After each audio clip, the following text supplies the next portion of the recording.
Hi guys, I thought it would be a good idea at this time to talk about things expats should not do when they get to the Philippines, because I have seen personally expats ruin themselves and their lives over nefarious reasons and over reasons that just don't make any sense at all.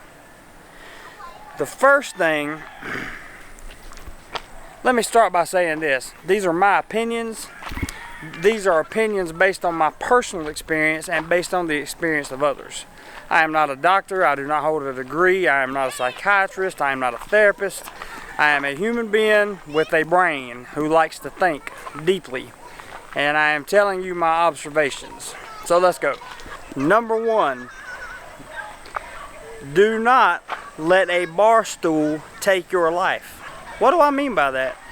Expats will go and sit on a bar stool and drink themselves to death, literally.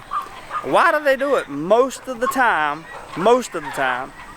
it's because there's a cute girl, a cute waitress that works at the bar, and the guy thinks that if he drinks enough, long enough, goes in there enough, spends enough money, eventually she'll sleep with him. 9 times out of 10, that is not the case. So gentlemen, be wary. There are plenty of other ways to get women here, I assure you. Legally, without paying money for anything.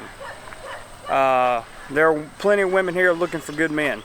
Plenty of women looking for good men. Number 2, protect yourself, gentlemen.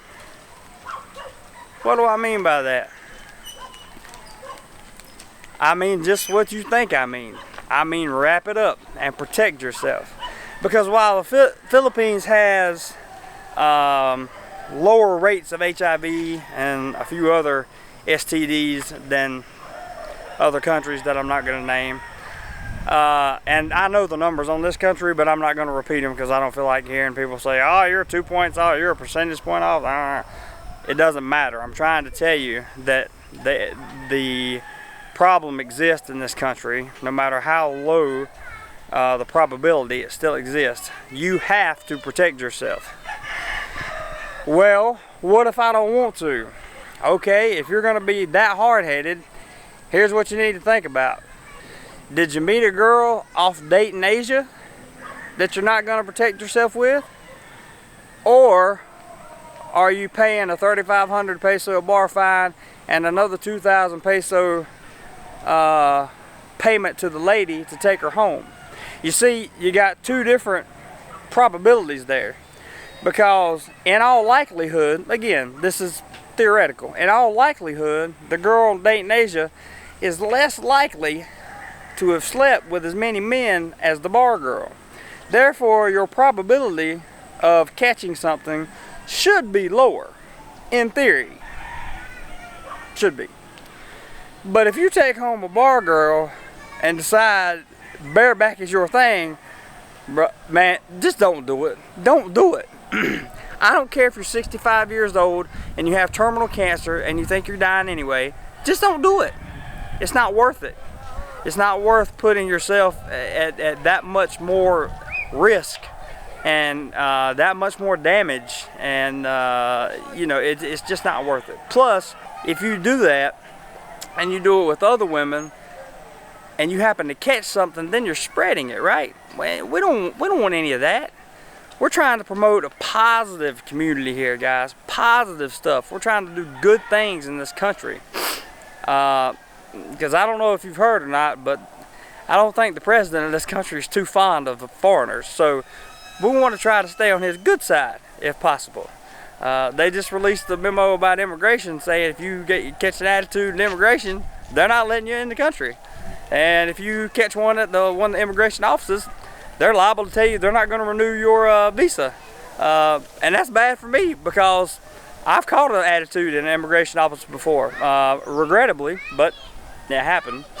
It won't happen again, but it did once. So that's the second thing. Be careful, guys. Use your head. The third thing is just women in general. right? You got sites like Dating Asia, Filipino Cupid. Dating Asia is a good site. I used it a long time ago, before, right? And had a lot of success. I don't mean slept with a lot of women. I mean, met a lot of women, met a lot of high quality women. I have never encountered, not saying that I won't if I ever try it again, but I have never encountered a scammer. Never, not once.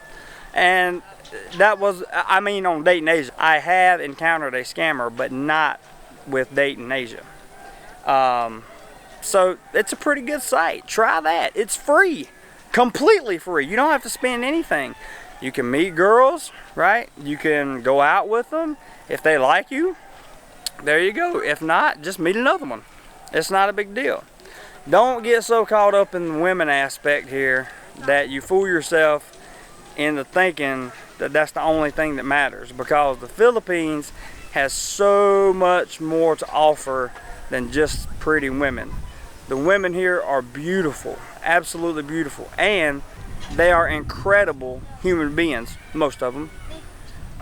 They will go above and beyond for you for no reason at all. Just because you're their man, they'll go above and beyond for you. That's my personal experience. So there's no need to go sit out. I understand. You know, I'm a man too. I get it.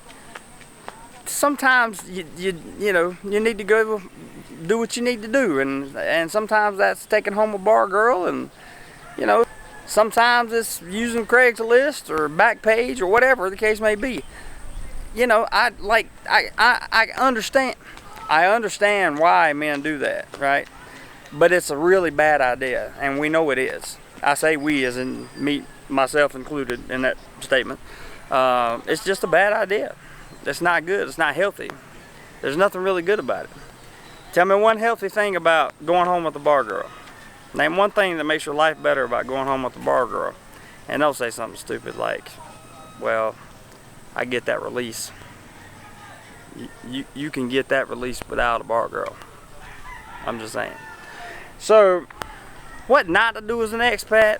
Don't tie your life up around women while you're here. That's the first thing. Secondly, don't spend all your money. Don't spend all your money all at one time. If you come here with a big fat savings account and that's all you got and you don't have any residual income, you can forget it. It ain't gonna happen. You're not gonna last. I've seen it too many times. You're gonna be broke. If you're lucky, you might make it 3 to 5 years, maybe. And that's if you got, you know, $180,000, $300,000 in the bank. Because that money's gonna go fast. You're gonna spend it faster than you understand the consequences of it going, if that makes any sense. It's just a bad idea. Come here with some residual income. Come here with income that is going to renew itself. That's a good idea. I promise.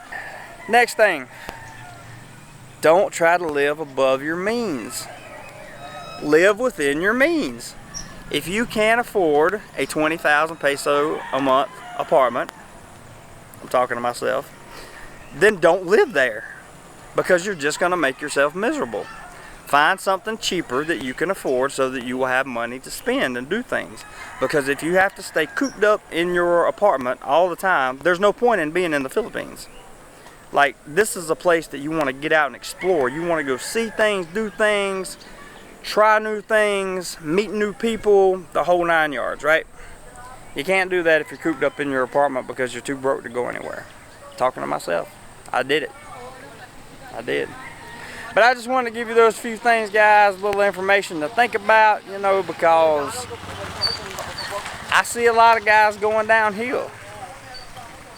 And I just don't, you know, I just don't want to see expats ruin themselves or ruin the overall reputation of expats just because they had some kind of superficial need that they could have filled somewhere else. That's all. Nothing but love, guys. If you don't do anything else today, do more life.